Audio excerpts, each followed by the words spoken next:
He slapped the shy waitress. So hard the room froze, then she whispered a name that made the Mafia boss step back like he'd seen a ghost. His men bowed, the whole restaurant filmed, and every secret she'd buried for 6 years detonated in seconds. Now he's trapped between her bloodline and his pride, and the question burning under those chandeliers. What does a man do when the woman he struck outranks his entire empire? If you're hooked in and want to enjoy this story, go ahead and subscribe, and drop a comment letting me know where you're watching from. It's always amazing to see where everyone's watching. Plus, tomorrow I've got another incredible story lined up, and you definitely don't want to miss it. Alright, back to the story. The chandeliers of La Castilia glimmered like constellations trapped in gold. Beneath them, wealthy patrons whispered over wine older than the building itself. Men in dark suits watched everything with silent efficiency. This was no ordinary restaurant. This was Durante Pisani territory, and when a Pisani walked in, everyone pretended not to be afraid. Everyone except one person, a shy waitress with quiet eyes and a name no one questioned. Rosa Edward. She moved like someone trying not to exist. Head down, voice soft, gentle steps between tables that never drew attention, never caused disruption. She was a ghost in an apron, serving risotto to people who never looked her in the eye. If anyone had looked closely, they might have noticed the elegance in how she carried herself. The way her spine remained perfectly straight even when she bent to pour wine. The way her hands moved with a dancer's precision, never trembling, never hesitating. The way she navigated the crowded dining room without ever bumping into anyone, as if she'd been trained to command space rather than simply occupy it. But no one looked closely. Not until tonight. Durante Pisani sat beneath the center chandelier like a king under a crown. Black suit tailored to perfection. Hair slicked back with not a strand out of place. Tattoos like shadows rising from beneath his collar. Intricate designs that suggested violence and artistry in equal measure. His presence bent the room around him. Servers became shadows. Conversations dimmed to murmurs. Even the clinking of silverware seemed quieter near his table. 6 men flanked him, all dressed in matching black suits with crisp white shirts. They weren't bodyguards, they were too refined for that. These were associates, the kind who could kill you with a smile and make it look like an accident. They sat with perfect posture, eyes constantly scanning, hands resting on the table in positions that suggested they could reach for weapons faster than most people could blink. Rosa approached his table with the calmness of a candle in a storm. "Good evening, gentlemen. May I offer you something to drink while you review the menu?" Her voice was soft but clear. Professional. The kind of voice that suggested she'd done this 1,000 times and would do it 1,000 more without complaint. Durante glanced at her slow, assessing, mildly amused. His dark eyes tracked her face, then her hands, then back to her face, like he was reading her, cataloging her, deciding if she was worth remembering. "Barolo," he said. His voice was low, controlled, the kind of voice that didn't need to be loud to command attention. "The 97. 2 bottles. "Of course, sir." Rosa turned with practiced grace and disappeared toward the wine cellar. The evening continued smoothly. Durante's table received their wine, their appetizers, their entrees. The kitchen sent out their best work handmade pasta, perfectly seared veal, risotto that looked like edible gold. Durante ate slowly, occasionally nodding to his associates, occasionally glancing around the room with the casual interest of a man who owned everything he surveyed. Rosa served them without incident, refilled glasses before they were empty, cleared plates without interrupting conversation. She was invisible again, exactly as she preferred. But then Durante reached inside his suit jacket. His hand came out empty. His expression darkened like a storm cloud crossing the sun. Rosa was setting down fresh water glasses when he stood abruptly.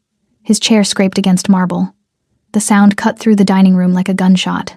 Every head turned. "You." His voice wasn't loud, but it carried. Sharp, cold, dangerous. Rosa's heart kicked against her ribs, but her face remained calm. She set down the water pitcher with steady hands and turned to face him. "Yes, sir. Is something wrong?" "My money clip is missing." The words dropped into the room like stones into still water. Ripples of shock spread outward. Nearby diners exchanged glances. A woman covered her mouth with her napkin. Servers near the kitchen doors froze mid-step. Durante took a step closer to Rosa, then another, until he was standing directly in front of her. So close she could smell his cologne, expensive, woody, with notes of leather and smoke. "And you," he said quietly, each word precise as a blade, were the only one close enough to take it. Gasps rippled through the room. A businessman 3 tables away actually pushed back his chair, ready to flee if necessary. Rosa shook her head quickly, heart pounding now, but her voice remained steady. "Sir, I didn't. Don't lie to me." He stepped even closer. Closer than any patron should ever stand to staff. His breath warmed her cheek. His eyes, those dark, predatory eyes, locked onto hers with an intensity that made her feel like prey pinned beneath a hawk's talons. His gloved hand closed around her jaw. Not gently, not violently. Somewhere in between a grip that suggested he could break her if he chose, but was holding back. For now, in the chandelier light, his tattoos looked like inked shadows crawling up his neck. Beautiful and brutal. "You think I don't know a thief when I see one?" he hissed, voice low enough that only she could hear. "You think I don't recognize desperation?" Rosa's pulse thundered in her ears. Her hands trembled at her sides. But something deeper than fear began rising in her chest. Something older. Something she'd spent 6 years trying to bury. "Sir, I swear." He cut her off with an open palm slap. The crack echoed through La Castiglia like thunder in a cathedral. Rosa's head snapped sideways. Pain exploded across her cheek, white-hot, stunning. For a moment, she couldn't hear anything except the ringing in her ears. Couldn't see anything except stars dancing across her vision. The room erupted in gasps. A woman at a nearby table covered her face with both hands. A businessman grabbed his wife's arm, pulling her back as if violence might spread like wildfire. Somewhere near the kitchen, a server dropped a tray. The crash of shattering plates punctuated the moment like an exclamation point. Rosa's lips split. She tasted copper warm, metallic, undeniable. Blood trickled down her chin, a single crimson drop falling onto her pristine white shirt. But she didn't fall. Her legs trembled. Her vision blurred with tears she refused to let fall. Every instinct screamed at her to run, to collapse, to disappear into the floor and never emerge.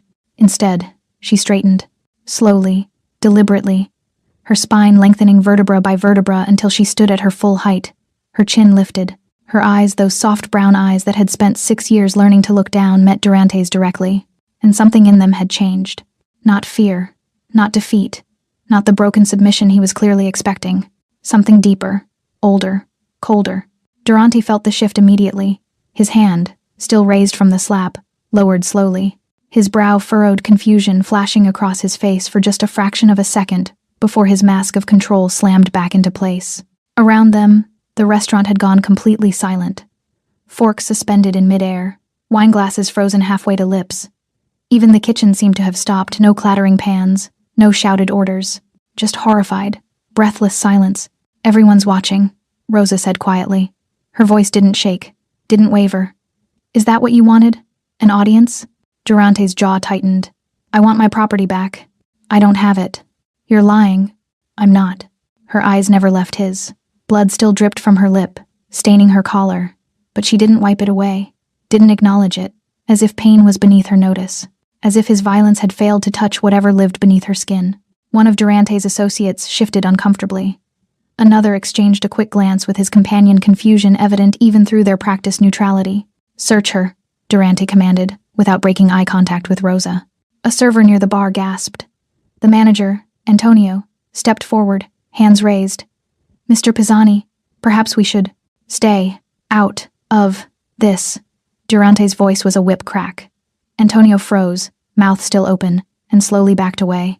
2 of Durante's men approached Rosa. She didn't move, didn't flinch, just stood there with that strange, terrible calmness as they patted down her apron pockets, checked her waistband, even knelt to examine her shoes. "Nothing. She doesn't have it, boss," one of them reported, straightening. Durante's eyes narrowed. His hand shot out again, gripping Rosa's jaw harder this time, fingers digging into her skin. She could feel his rings pressing against her cheekbone, could see the fury building behind his eyes like a storm gathering strength. "Then where is it?" Rosa's hands remained at her sides. She didn't try to pull away from his grip, didn't struggle. That same eerie calm radiated from her like heat from a fire. "I don't know," she said, each word careful and deliberate. "But I know what you think you're doing. You think you're showing power. You think everyone in this room now knows you're dangerous." She paused. Blood from her lip had pooled in the corner of her mouth.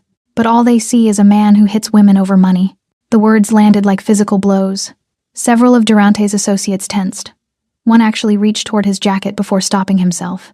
Around the dining room, phones appeared, discreetly, hidden beneath napkins, angled under tables, recording, documenting, preparing to spread this moment across social media, like wildfire. Durante saw them too. His grip on Rosa's jaw tightened until she thought her bones might crack. "Careful," he whispered, voice dropping to something dark and intimate and deadly. You don't know who you're talking to. Rosa's eyes, those eyes that had changed so completely in the last 3 minutes, met his without blinking.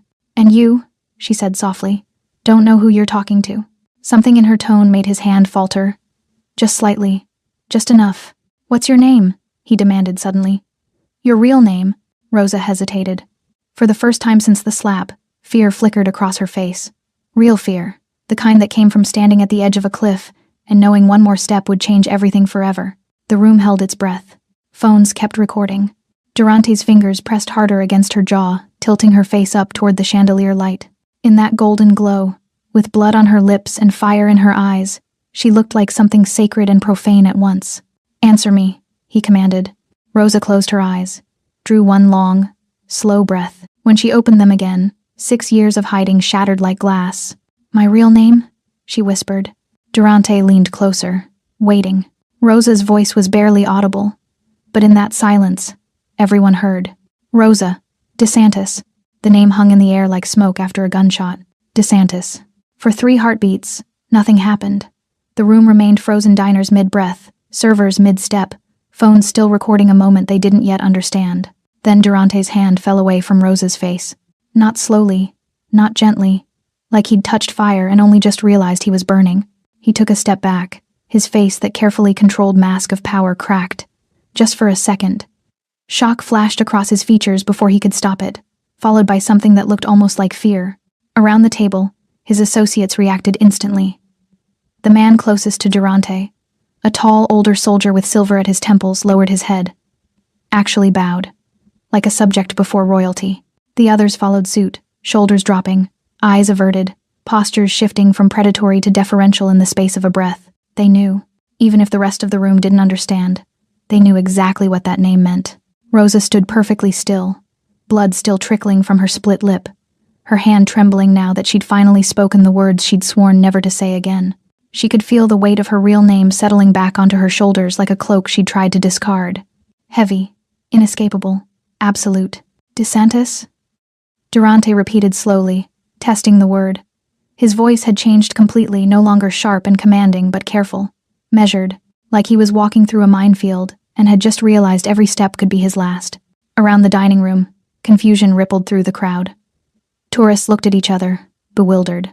A businessman pulled out his phone, typing the name into Google. But the locals, the real New Yorkers, the ones who understood the city's hidden architecture of power, their faces paled. An elderly man in an expensive suit actually stood up, threw cash on his table, and walked out without a word. His wife followed, casting one last frightened glance at Rosa before disappearing through the door. You're lying, Durante said, but there was no conviction in it, just desperate hope that she was. Rosa laughed a short, bitter sound. Why would I lie about that? Do you think I wanted you to know? She wiped the blood from her chin with the back of her hand, smearing red across her skin. In the chandelier light, with her hair slightly disheveled from his grip and fire burning in her eyes, she looked nothing like the shy waitress who'd served his table an hour ago. She looked like exactly what she was. Durante's mind was racing. She could see it in his eyes. He was remembering. His father's warnings, whispered in dark rooms when Durante was young enough to still listen. The names you never cross. The families above the families. The bloodline so old, so respected, that even monsters showed deference. The DeSantis line goes back 4 centuries, his father had said once, voice grave, before the 5 families, before Prohibition, before America even knew what organized crime was. They don't operate in the streets, Durante. They don't scramble for territory or fight over drug corners. They simply exist, and everyone respects that existence. You cross a DeSantis, you cross history itself. Durante had been 15. He'd nodded, filed the information away, assumed it was just old men romanticizing the past. Now, staring at the waitress he'd just slapped, he understood. His father hadn't been romanticizing anything. You can't be, he said, voice low, almost pleading. The DeSantis family. They don't work service jobs. They don't hide. They don't... I left, Rosa interrupted. Her voice was steadier now, stronger. 6 years ago, I wanted a normal life. I wanted to be Rosa Edward, nobody special, nobody dangerous, nobody worth remembering. I wanted to serve pasta and pour wine and go home to a quiet apartment and read books and be invisible. She stepped closer to him. Durante, the man who'd made grown men weep, who'd built an empire on fear, actually took a step back. But you couldn't let me have that, could you? Rosa continued, each word sharp as broken glass. You had to make a scene, had to show everyone how powerful you are, had to put your hands on me in front of witnesses because a piece of metal went missing from your pocket. I didn't know. Durante started. You didn't ask. Rosa's voice rose, finally cracking with emotion. Not fear, fury. You didn't question, didn't investigate. You just assumed that because I'm a waitress, because I'm a woman, because I looked weak to you, that I must be a thief. Around them, Durante's associates were sweating. The silver-haired one caught Durante's eye, shaking his head almost imperceptibly. Stop. Step back. Fix this before it's too late. Durante's jaw worked. His hands clenched and unclenched at his sides. Rosa could see him warring with himself, pride versus survival, arrogance versus wisdom. The DeSantis family, he said finally, voice barely above a whisper. They have a saying. Touch one of ours, answer to all of ours. Rosa smiled, but there was no warmth in it. I see you were paying attention to your father's lessons. Durante's face went white. Clear the room, he said suddenly, turning to his men. Everyone out, now. His associates moved immediately, gesturing to confused diners, ushering staff toward exits. Antonio tried to protest. Mr. Pisani, the bill, now. Within minutes, La Castiglia emptied like water from a broken glass. Wealthy patrons fled. Staff disappeared into the kitchen and out the back door. Phones kept recording until the last possible second, until only Rosa and Durante remained, standing under golden chandeliers in an empty restaurant that suddenly felt like a tomb. The silence was deafening. No clinking glasses, no murmured conversations, no kitchen sounds bleeding through the walls, just Rosa and Durante, standing 6 feet apart under chandeliers that suddenly seemed too bright, too accusatory. The empty tables around them felt like an audience of ghosts, bearing witness to something neither of them could take back. Durante loosened his tie. The small gesture, so human, so vulnerable, looked wrong on him, like watching a statue crack. Why? He asked finally. His voice was different now. No command in it, no threat, just genuine, bewildered curiosity. Why would someone from the DeSantis bloodline serve wine to strangers? Rosa touched her split lip gingerly, wincing. The bleeding had slowed but not stopped. Her uniform was ruined, blood on the collar, wrinkles from his grip, the fabric bearing witness to violence she'd spent 6 years trying to avoid. Because the DeSantis bloodline comes with expectations, she said quietly. Traditions, rules, a life that was chosen for me before I could even speak. Do you know what it's like to have your entire existence mapped out? Every friendship vetted, every relationship assessed for strategic value, every word you speak measured against 4 centuries of legacy. She laughed bitterly. I was 20 years old when they told me who I'd marry. A good alliance, they said, beneficial for both families. He was 43. I'd met him twice, but my opinion didn't matter because I wasn't Rosa, I was a DeSantis, a chess piece. Durante's expression shifted, something almost like understanding flickering across his face. So you ran, he said. I ran. Rosa wrapped her arms around herself, suddenly looking smaller. Younger. Changed my name. Found this job. Learned to be nobody.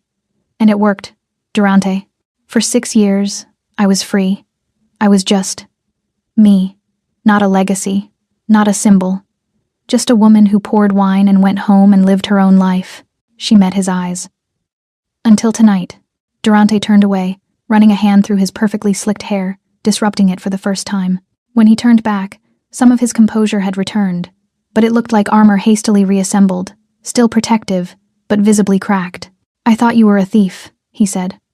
Not an apology, not quite, but an explanation. I know what you thought. Rosa's voice hardened. You thought I was easy prey. You thought you could humiliate me in front of everyone and face no consequences, because people like me, waitresses, service workers, women who can't fight back, we don't matter to people like you. That's not... Don't lie to me now. Rosa stepped closer. Her fear was gone, burned away by something fiercer. You saw someone you perceived as weak and you enjoyed putting them in their place. That's what men like you do. That's your power. Durante's jaw clenched. For a moment, Rosa thought he might argue, defend himself, make excuses. Instead, he said, You're right. The admission hung between them like a confession. I did think you were weak, he continued, voice rough. I did think you wouldn't fight back. I was angry about the money clip, and I took it out on the nearest convenient target. He paused. That doesn't excuse it. but it's the truth. Rosa studied him, this man who'd struck her, humiliated her, torn away her carefully constructed invisibility. His tattoos crawled up his neck like accusations. His expensive suit suddenly looked like a costume.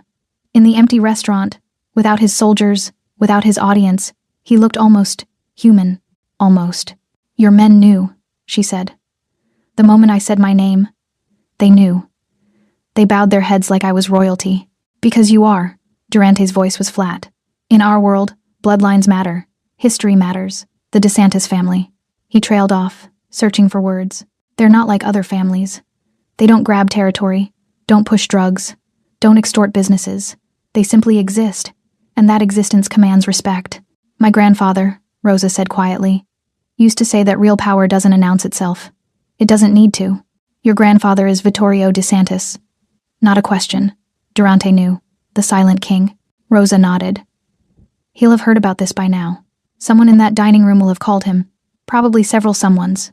Durante's face paled slightly. And he'll come for me. I don't know. Rosa touched her swollen cheek. Traditionally, yes. An insult to a DeSantis woman demands a response. But I left the family. I rejected the name. I don't know if the old rules still apply to me.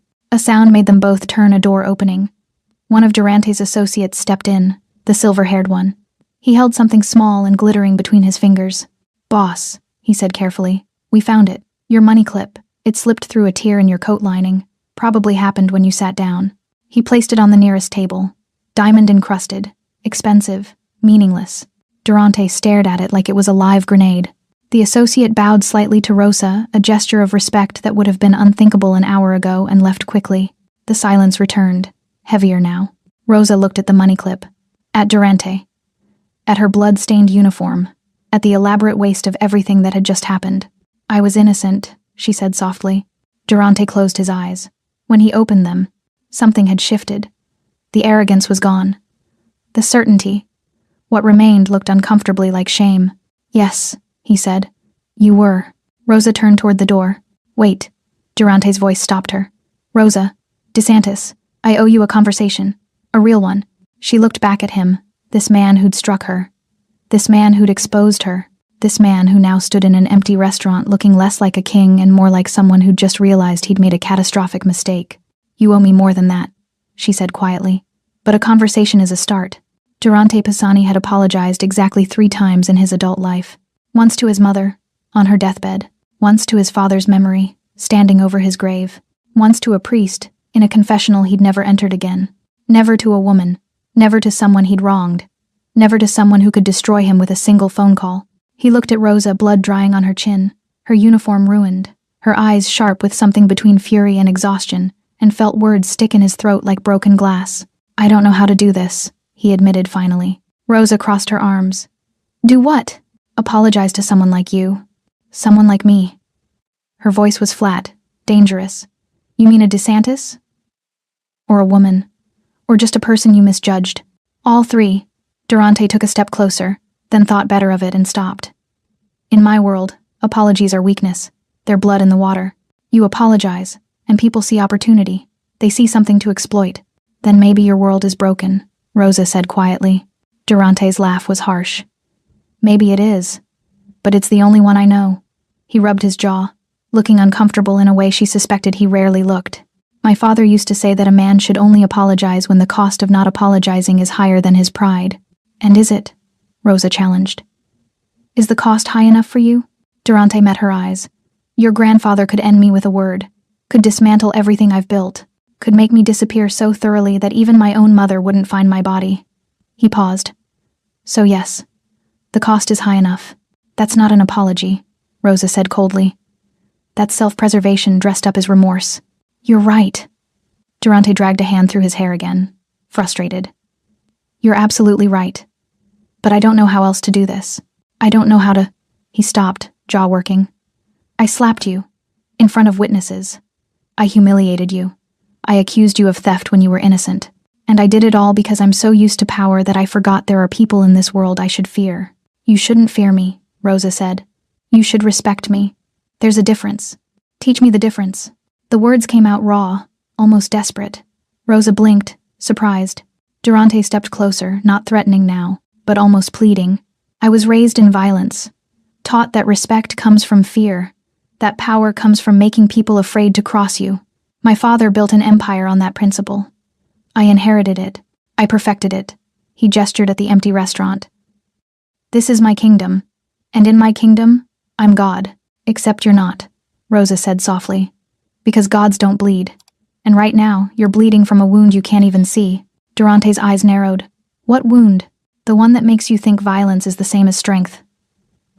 Rosa touched her split lip. You hit me because you were angry. Because you could. Because in your world, that's what powerful men do to people beneath them. But I'm not beneath you, Durante. I never was. And now you know it. She stepped closer to him, close enough that she could see the tension in his jaw, the rapid pulse at his throat, the way his hands clenched and unclenched at his sides like he didn't know what to do with them. So here's your lesson in respect, she continued. An apology isn't about fear. It's not about calculating costs or protecting empires. It's about acknowledging that you hurt someone and wishing you hadn't. It's about being human enough to admit you were wrong. Durante stared at her. In the chandelier light, his tattoos looked less like symbols of power and more like scars. Evidence of violence survived, not inflicted. I'm sorry, he said finally. The words came out rough, unpracticed. For striking you, for humiliating you, for treating you like you were nothing when you were everything I should have recognized and honored. Rosa's breath caught. It wasn't a perfect apology. It was clumsy, weighted with his inability to fully shed his armor. But it was real. That's better, she said quietly.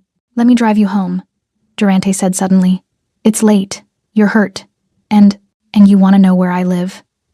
Rosa's voice turned sharp again. You want to keep track of me. Make sure I don't disappear again. Yes, Durante admitted. But also because sending you out into the city with a split lip and blood on your uniform feels wrong. Even to me. Rosa laughed, a real laugh this time, though tinged with bitterness. You're worried about how it looks. I'm worried about you. The admission seemed to surprise him as much as it surprised her. Rosa studied his face, searching for deception and finding only confusion like he'd just discovered something about himself he didn't understand. No, she said finally. I'll take a cab. Rosa, I spent 6 years being invisible, she interrupted. Building a life where I answered to no one. Where I made my own choices. Where I didn't have powerful men telling me what to do or where to go or how to be safe. Her voice trembled slightly. You took that from me tonight. You exposed me. You stripped away everything I built.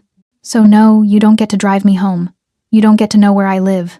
You don't get anything from me except the knowledge that you were wrong and I was right. She walked toward the door, then paused. And Durante?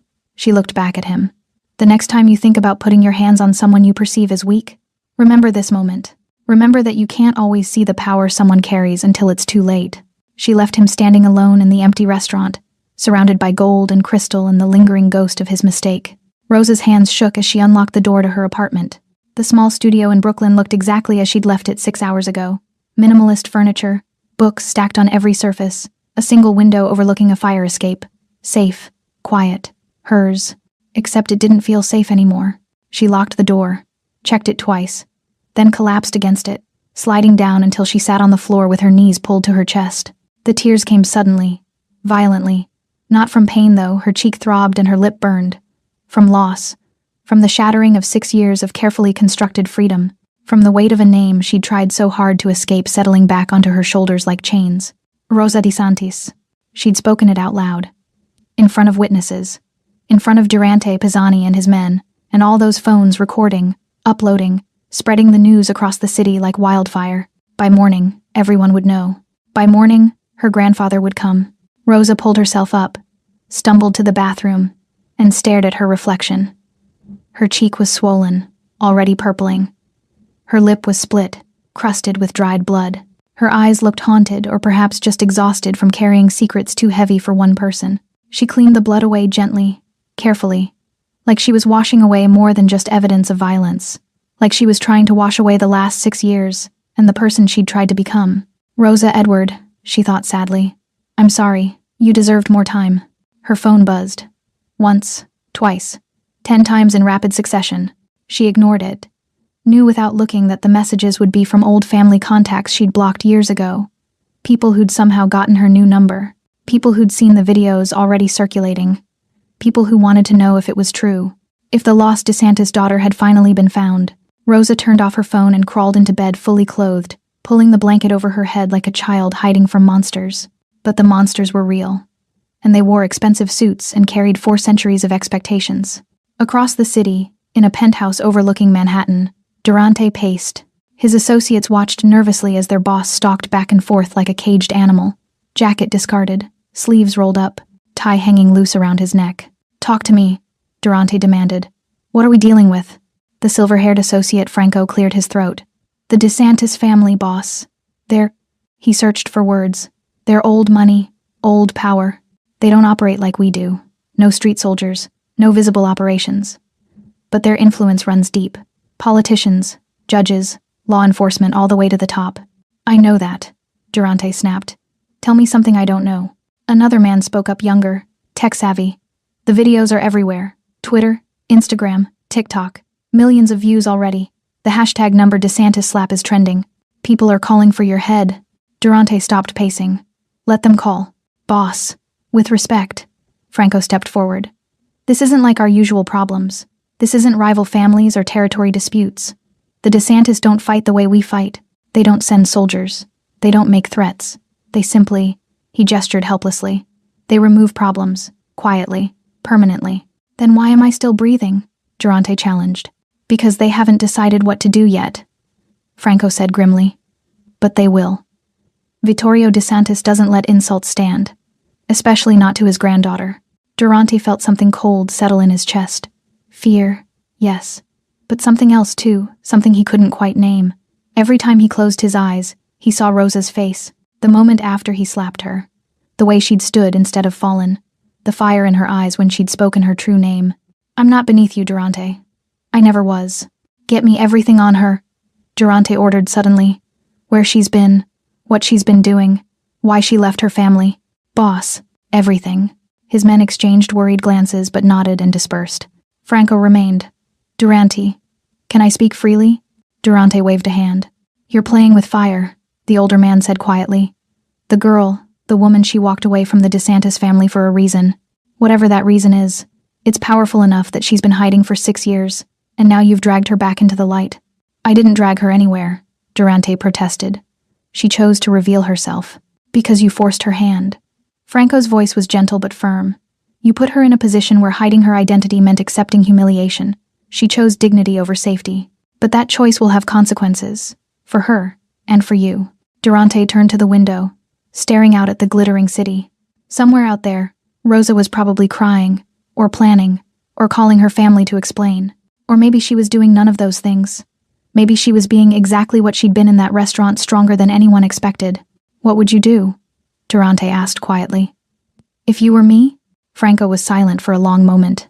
"I'd pray," he said finally. "Because when the DeSantis come, and they will come, prayer might be the only thing that saves you." In a mansion in Westchester, an old man sat in a leather chair, surrounded by darkness except for a single lamp. Vittorio DeSantis was 83 years old.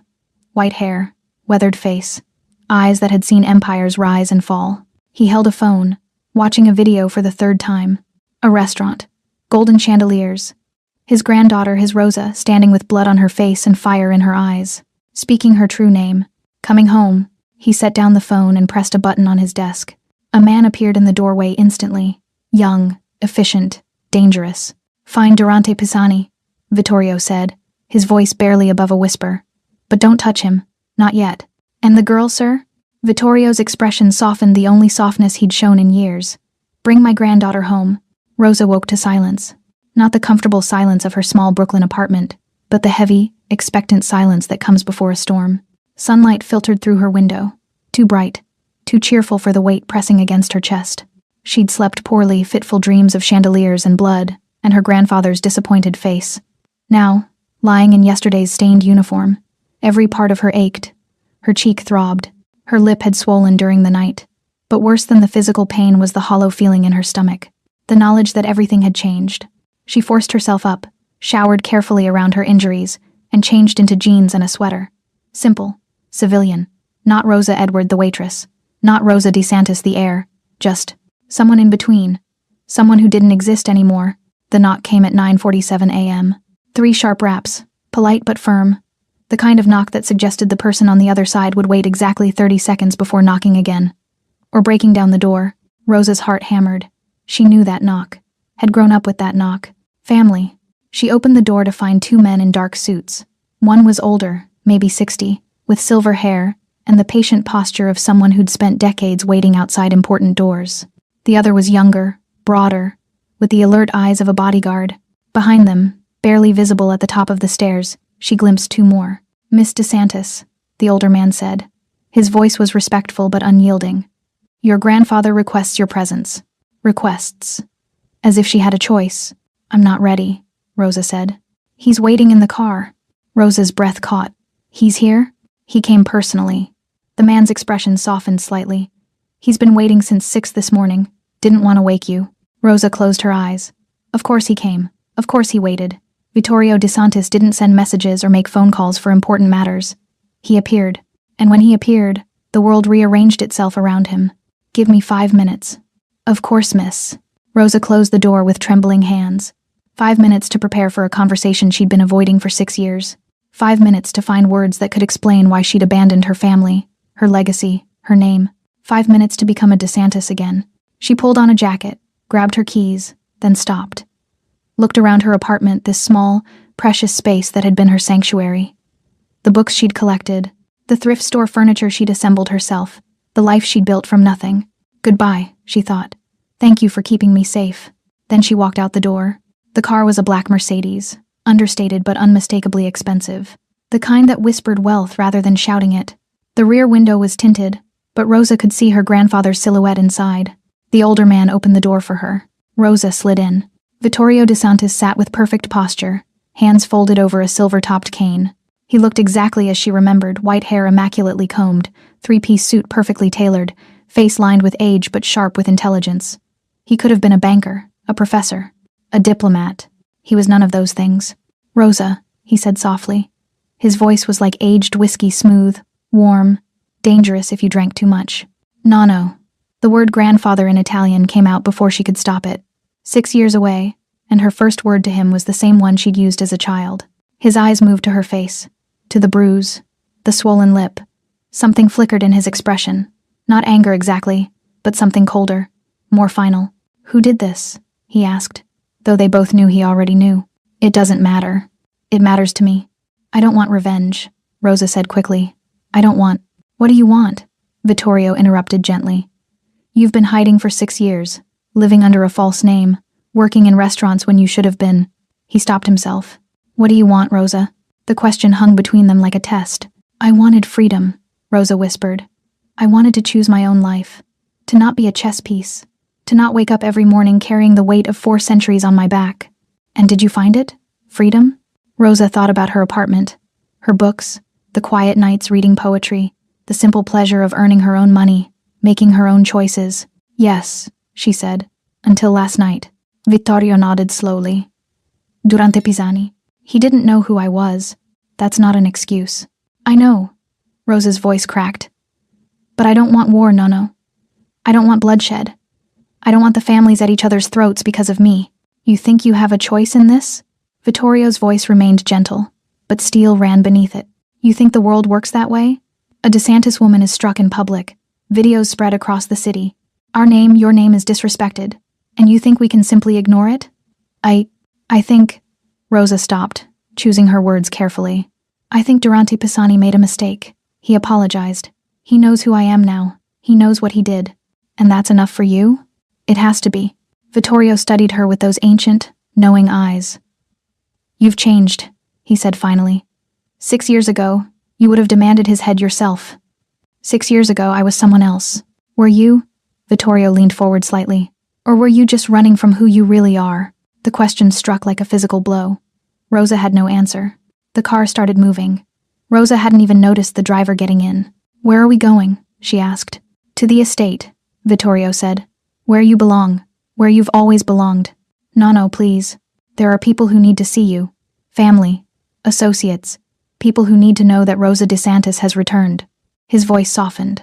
"And there's someone coming who needs to answer for what he did." Rosa's blood ran cold. "Who?" Durante Pisani requested a meeting. Vittorio smiled a thin, dangerous smile. "I granted it." After all, a man should face his mistakes. The DeSantis estate sprawled across 10 acres of Westchester countryside, like a kingdom carved from old money and older secrets. Rosa hadn't seen it in 6 years. As the Mercedes rolled through iron gates, ornate, imposing, topped with the family crest, memories crashed over her like waves.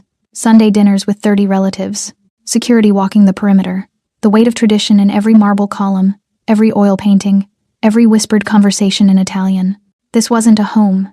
It was a fortress, a museum, a throne room. The car stopped at the main entrance. Rosa didn't move. "I can't do this," she whispered. Vittorio's hand covered hers, warm, papery with age, surprisingly gentle. "You already have. The moment you spoke your name, you came home. This is just formality. Durante's coming here? In 2 hours." Vittorio checked his watch, a vintage Patek Philippe that probably cost more than Rosa's entire year of rent. "Plenty of time to prepare you." "Prepare me for what?" Her grandfather's smile was enigmatic. "To remember who you are." Inside, the estate was exactly as she remembered. Vaulted ceilings, chandeliers that rivaled La Castiglia's, floors so polished they reflected like mirrors. Staff moved silently through hallways, appearing and disappearing like ghosts. Vittorio led her to his study, a room Rosa had only entered a handful of times as a child. Dark wood paneling, floor-to-ceiling bookshelves, a massive desk that looked like it had witnessed centuries of decisions. "Sit," he instructed. Rosa sat in a leather chair that smelled of cigars and old power.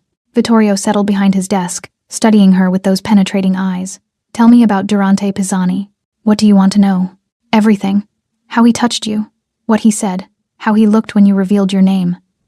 Vittorio leaned back. "I've seen the videos, but videos don't show everything." Rosa recounted the evening, the missing money clip, the accusation, the slap that echoed through the restaurant. She didn't spare details, didn't soften Durante's actions or her own fear. When she finished, Vittorio was silent for a long moment. "He apologized," he said finally. "Not a question." "Yes. And you believe it was genuine?" Rosa hesitated. "I think he was genuinely surprised by who I am. Whether he regrets the violence or just regrets hitting the wrong person, I don't know. There's wisdom in that uncertainty." Vittorio stood, walking to the window overlooking manicured gardens. "The Pisani family is powerful but young. Durante's grandfather started with nothing, built an empire through brutality and cunning. 3 generations of power. Impressive, but not seasoned." "And we're seasoned?" Rosa couldn't keep the bitterness from her voice. "We're old, Rosa. Old enough to know that power maintained through fear alone eventually collapses. Old enough to understand that true strength lies in restraint." He turned to face her. "Durante Pisani doesn't understand this yet. Perhaps he never will. So what happens now? Now he comes here, to this house, to face me." Vittorio's voice was calm, almost casual. "And to face you." Rosa's heart hammered. "I don't want to see him."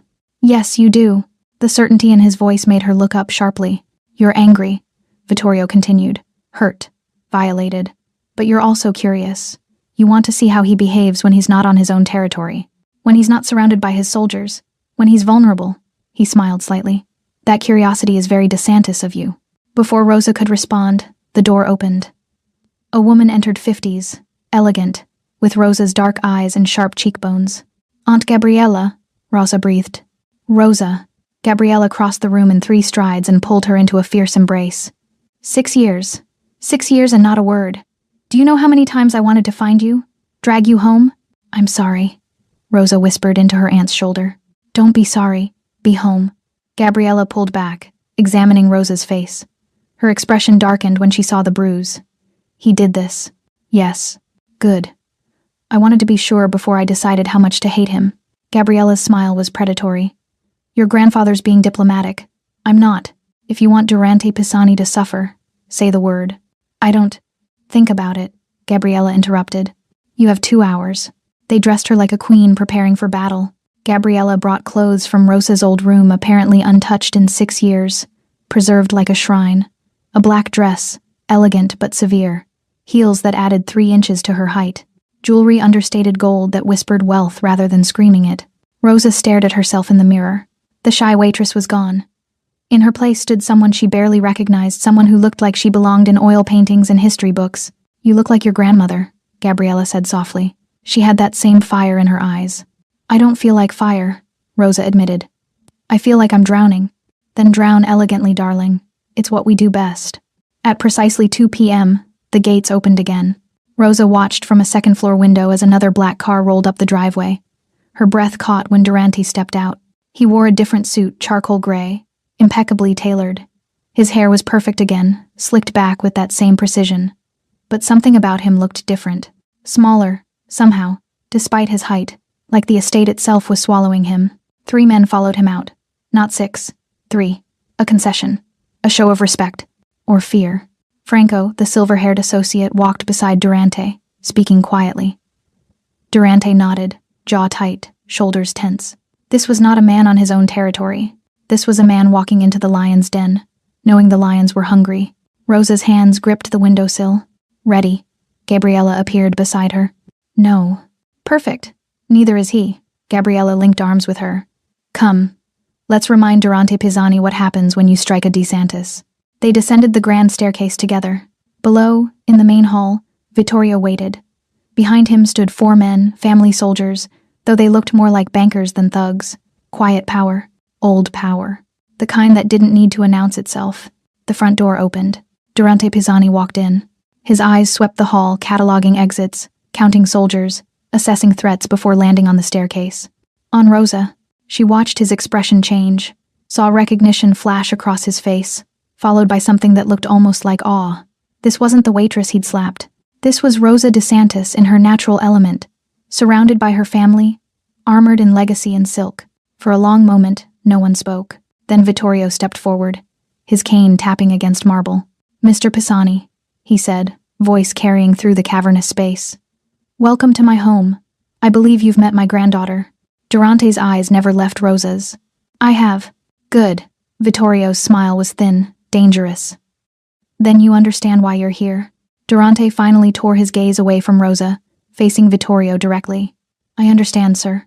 Then let's talk, Vittorio said. About respect. About consequences. About what happens when young men forget that some names carry more weight than fear. He gestured toward his study. Durante followed, Franco at his side. But before disappearing through the door, Durante looked back one last time, at Rosa, standing on the staircase like a portrait come to life. Their eyes met, and something unspoken passed between them, not forgiveness, not friendship, but recognition. 2 people from 2 worlds, colliding in ways neither had expected. The study door closed, and Rosa realized she was holding her breath. Rosa wasn't supposed to be in the room. This is men's business, Gabriella had said, steering her toward the sitting room where coffee and small talk waited. But Rosa was done being steered, done being protected, done being anyone other than exactly who she was. So when Vittorio's assistant opened the study door to bring in refreshments, Rosa walked in behind him. The conversation stopped immediately. Vittorio raised an eyebrow. Durante half rose from his chair. Franco looked like he wanted to object, but wisely stayed silent. Rosa, Vittorio said carefully, this discussion is about me, Rosa interrupted. My face, my name, my humiliation. I think I deserve to be here. Silence stretched like pulled thread. Then Vittorio smiled, genuinely pleased. Sit, granddaughter. Rosa took the empty chair beside her grandfather, directly across from Durante, close enough to see the tension in his jaw, the careful control in his posture, the way his hands rested on his knees like he was physically restraining himself from. What? Fighting? Fleeing? Reaching for her? We were discussing reparations, Vittorio said smoothly. What Mr. Pisani owes our family for his indiscretion. I've offered monetary compensation, Durante said, voice tight. Generous compensation. Money? Rosa's laugh was sharp. You think money fixes this? I think. Durante's eyes locked on hers. I think I don't know what fixes this. I've apologized. I've come here, to your family's home, and subjected myself to judgment. What more do you want? I want you to understand what you took from me. The words came out raw, unplanned. Rosa felt Vittorio's surprised glance but didn't look away from Durante. I had a life, she continued, voice shaking. Small, quiet, mine. I served tables, read books, fell asleep watching television. Normal, boring, free. And you took that. With one slap, you destroyed 6 years of peace. I didn't know. Because you didn't ask. Rosa leaned forward, eyes blazing. You didn't see me as human enough to deserve questions. Just guilty until proven innocent. Just another body in your way. Durante flinched. Actually flinched. Like her words hit harder than any physical blow could. You're right, he said quietly. The admission sucked air from the room. I didn't see you as human, Durante continued, meeting her fury with unexpected honesty. I saw you as a problem, a theft, an inconvenience in my evening, and I reacted the way I've been trained to react, with violence, with power, with the certainty that I could do whatever I wanted without consequences. He paused, jaw working. I was wrong, about all of it. Vittorio watched this exchange like a chess master observing a game. Franco sat frozen, probably terrified his boss would say something that got them all killed. Being wrong isn't enough, Rosa said. I know. Durante's voice was rough. But it's all I have. I can't undo the slap, can't erase the videos, can't give you back your anonymity. So I'm here, offering myself up for whatever punishment your family deems appropriate. Punishment, Vittorio mused. Interesting word. He turned to Rosa. What do you think, granddaughter? What punishment fits this crime? Rosa stared at Durante, this man who'd hurt her, exposed her, dragged her back into a world she'd fled. She should want revenge, should want him bleeding, broken, destroyed. But looking at him now, stripped of his territory and his certainty, sitting in her grandfather's study like a condemned man awaiting sentence, she didn't see a monster. She saw someone dangerous, yes, damaged, certainly, but also real. More real than he'd been in the restaurant, when he'd been performing power for an audience. I don't want punishment, Rosa said slowly. I want understanding. Durante frowned. I don't. You operate in a world of fear and violence, Rosa interrupted, where power comes from how much damage you can inflict. But that's not real power, Durante. It's just fear with better marketing. She stood, walking to the window overlooking the gardens. My family's power is old. We don't threaten. Don't need to. People respect us because they understand that some things are bigger than fear. Legacy, honor, history. She turned back to face him. You need to learn that. Not because my grandfather will kill you if you don't, though he might, but because you'll never truly be powerful until you understand the difference. Durante stood too, slowly, like he was afraid sudden movement might break something fragile. Teach me. The words hung between them, loaded with meaning Rosa wasn't sure either of them fully understood. What? She breathed. You're right. I don't understand your kind of power. I only know violence and fear. He took a step closer, not threatening, almost vulnerable. So teach me. Show me what real power looks like. Vittorio's eyes gleamed with something that might have been approval, or amusement, or both. An interesting proposition, he said. My granddaughter as your... What? Teacher? Guide? Whatever she's willing to be, Durante said, still looking at Rosa. Rosa's heart hammered. This was insane. Dangerous. Everything she'd spent 6 years avoiding. But also, 2 months, she heard herself say. You want to understand? Then you spend 2 months learning our way, our rules, our definition of power. And you'll teach me? Durante asked. I'll show you why you should have known better than to hit me in the first place. A smile ghosted across Durante's lips, not arrogant, but genuinely intrigued. Deal? With conditions, Vittorio interjected smoothly. You don't touch her, don't threaten her, don't treat her with anything less than the respect you'd show me. Agreed, Durante said immediately.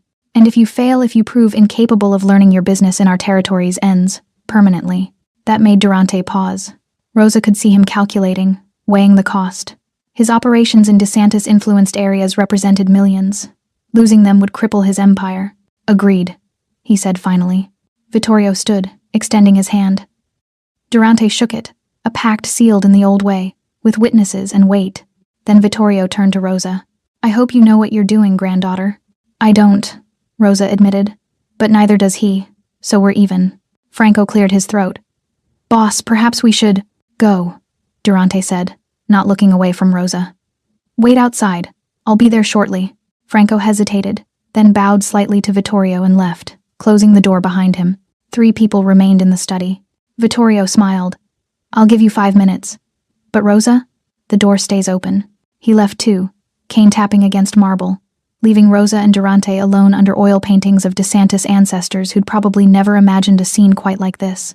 You didn't have to do that, Durante said quietly. Offer to teach me. Your grandfather would have handled this. He would have destroyed you, Rosa corrected. Slowly, quietly, but completely.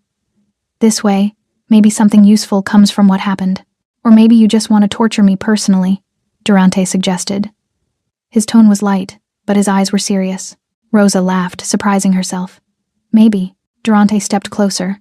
not invading her space, but closing the distance enough that she could see the golden flecks in his dark eyes, could smell that same cologne from the restaurant, leather and smoke and expensive choices. I meant what I said, he told her. The apology. All of it. I know. Do you? He searched her face. Because I need you to know that when I saw you on that staircase, I saw someone I'd gravely underestimated, and I don't make that mistake often. Is that respect or attraction? Rosa asked before she could stop herself. Durante's smile was slow, dangerous. Can't it be both? Rosa's breath caught. This was complicated, dangerous, everything she shouldn't want. But she didn't step back. 2 months, she said softly. Then we'll see what you've learned, and what I've survived. 3 weeks later, Rosa walked into La Castiglia for the first time since the slap heard around New York. The restaurant had changed. Or maybe she had. Antonio, the manager, saw her first. His face went white, then red, then white again. He rushed over, words tumbling out. Miss DeSantis, Rosa, we had no idea. It's fine, Antonio. Rosa's voice was calm, assured, the voice of someone who'd spent 3 weeks relearning how to carry power. I'm not here to cause trouble. I'm here for dinner. Of course. Your best table, immediately. My old station, actually. Rosa smiled at his confusion. I'd like to see Sophia. She covered my shifts, didn't she? Antonio nodded, still bewildered, and led her to the back. The kitchen staff froze when she entered. Sophia, young, nervous, holding a tray of appetizers, nearly dropped everything. Miss, I'm sorry about. Rosa pulled her into a hug. Thank you for covering, and for not gossiping about me after everything. Sophia's eyes filled with tears. Everyone's been talking. The videos, the family. I didn't know what to say. Say nothing, Rosa advised gently. Let them talk. Truth will survive gossip. She turned to find the entire kitchen watching. Chefs, servers, dishwashers, all frozen in various states of shock. I know I lied about who I was, Rosa said, addressing them all. And I'm sorry for that. But everything else, the work I did, the friendships we built, that was real. I hope you can remember that. Slowly, one of the older chefs nodded, then another server. Then Sophia was hugging her again, and suddenly the kitchen felt warm instead of terrifying. When Rosa emerged into the dining room, she wasn't surprised to see Durante sitting at his usual table. Their eyes met across the restaurant. He stood, a gesture of respect he'd learned over 3 intense weeks. 3 weeks of meetings at the DeSantis estate, of history lessons and philosophy debates, of Durante learning that power without honor was just tyranny with better clothes. He'd been surprisingly teachable. Rosa approached his table, aware that every eye in the restaurant was tracking her movement. The whispers would start soon. The speculation. The newest chapter in a story that had captivated the city. Let them whisper. Mr. Pisani, she said formally. Miss DeSantis. His eyes searched hers. You came back. I told you I would. She gestured to the chair across from him. May I? Please. She sat, across from the man who'd slapped her, under the same chandeliers that had witnessed her humiliation and awakening, in the restaurant where Rosa Edward had died and Rosa DeSantis had been reborn. You've learned a lot, she said quietly. You're a demanding teacher. Durante's smile was different now, less arrogant, more genuine. But I'm grateful for it. Are you? Grateful that I'm making you question everything you thought you knew about power? Yes, no hesitation. Because you were right. Fear isn't power. It's just fear. And it's exhausting maintaining it. Rosa studied him. 3 weeks hadn't transformed him completely. He was still Durante Pisani, still dangerous, still someone who'd built an empire on violence. But something had shifted. Some understanding had taken root. My grandfather's impressed, she admitted. He didn't think you'd last 2 weeks. I'm full of surprises. Durante leaned back, the chandelier light catching his features. What about you? Are you impressed? Rosa considered. I'm optimistic. Which is more than I expected to feel. A server approached, not Sophia. Someone new who didn't know the history. Good evening. May I start you with drinks? Wine, Durante said. Your recommendation? The server rattled off options. Durante ordered something expensive. When the server left, he turned back to Rosa. I've been thinking about what you said. About the difference between respect and fear. And I want to try something. A test, maybe, of what I've learned. He paused, choosing words carefully. I want to publicly acknowledge what happened. Not hide from it, not spin it. Just own it. Rosa's eyebrows rose. That's dangerous. People will see it as weakness. or they'll see it as growth. Durante's eyes were steady. You taught me that real power doesn't fear honesty, so I want to be honest. About what I did, about what I learned, about how you changed my understanding of everything. Durante, I'm not asking permission, he interrupted gently. I'm telling you what I'm going to do, because you deserve to know, and because... He hesitated. Because I think you might be proud of it. Rosa's chest tightened. This man, this dangerous, complicated man who'd hurt her and then opened himself to being hurt in return, was still surprising her. When? She asked. Tomorrow, press conference.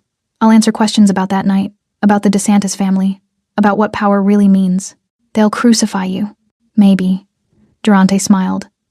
Or maybe they'll see that even monsters can learn. If they have the right teacher. The wine arrived. Durante poured for both of them another lesson learned, treating her as an equal rather than being served first. They raised glasses. To lessons, Durant said. To survival, Rosa countered. To whatever comes next. They drank. The wine was excellent, rich, complex, with notes of cherry and something darker. Around them, the restaurant continued its elegant dance. Diners came and went. Chandeliers glittered. Life moved forward. But at their table, under golden light, something had shifted permanently. Not forgiveness that would take longer, if it came at all. Not romance, though the tension between them was undeniable. Something more complicated, more real, respect, understanding, the recognition that power came in many forms, and the strongest form was the kind that could admit mistakes and grow from them. Durante's phone buzzed. He glanced at it, then at Rosa. I should go. Early morning tomorrow. Good luck with the press conference. He stood, then hesitated. Rosa, thank you. For not destroying me when you could have. For teaching me when you had every right to walk away. You're welcome. She met his eyes. Don't make me regret it. I won't. He bowed slightly, a gesture he'd learned from her grandfather, and left. Rosa sat alone at the table, finishing her wine slowly. She felt eyes on her from around the restaurant, heard the whispers starting. The speculation about why Rosa DeSantis was having dinner with Durante Pisani. Let them wonder. She knew the truth. She was exactly where she was supposed to be. Not hiding, not running, but standing in the full light of who she was. Bruised but unbroken. Changed but not defeated. A DeSantis who'd learned that sometimes the most powerful thing you could do was refuse to let violence define you. Sophia appeared with a dessert menu. On the house, Rosa. Whatever you want. Rosa smiled. Tiramisu. And Sophia? I'm coming back to work next week. Sophia's eyes widened. Really? But you don't have to. I want to. Rosa's voice was firm. I'm Rosa DeSantis. But I'm also Rosa, who serves excellent wine and remembers regulars' orders. Both can be true. Because that was the final lesson. The one she'd taught Durante, but had to remember herself. Power wasn't about choosing one identity over another. It was about owning all of who you were, every part, every contradiction, every complicated truth, and refusing to apologize for it. The chandeliers of La Castiglia glimmered like constellations trapped in gold. And beneath them, Rosa DeSantis sat and ate tiramisu and planned her future. A future where she was finally, completely, powerfully herself. Thanks for sticking with this story till the end. If you enjoyed it, you're going to love the next one. It's packed with unexpected turns and heartfelt moments. Click the image on your screen to keep the journey going, and make sure to hit subscribe for more amazing stories. Drop a comment and rate this story from 1 to 10. I can't wait to see what you think.